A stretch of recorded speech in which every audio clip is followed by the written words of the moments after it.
PFI पर दिग्विजय सिंह का बयान सामने आते ही भारतीय जनता पार्टी चारों तरफ से दिग्विजय सिंह और कांग्रेस को घेरने में जुट गई है। गृह मंत्री से लेकर मुख्यमंत्री तक सभी दिग्विजय सिंह के सहारे कांग्रेस पर निशाना साध रहे हैं।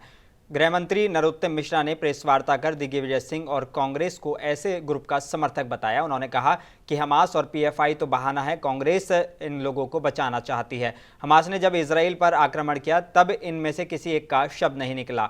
मिश्रा ने सवाल उठाते हुए कहा कि जो मामला अदालत में है उसे भी दिग्विजय सिंह कैसे क्लीन चिट दे सकते हैं। इसका काम आतंकियों को बचाना है।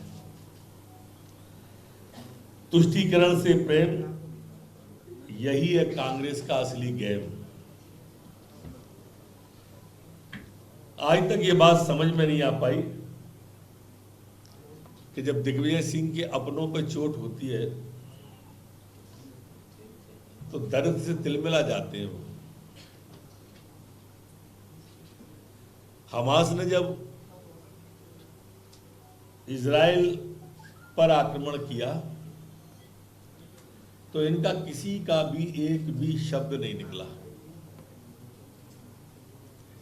और इजराइल ने किया तो फिर देखिए कहां से घूम घूम के गली से कोई फिलिस्तीनी की गली को पकड़ा, किसी ने कोई को पकड़ा, कोई पीएफआई पे आ गया कि 97% केस झूठे हैं। जो मामला सब जुडिस हो,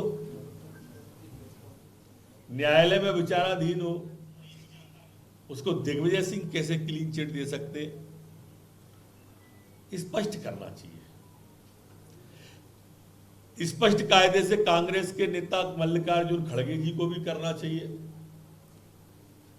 कि आप इनके दिग्विजय सिंह के बयान से सहमत हैं या आपकी पार्टी सहमत है।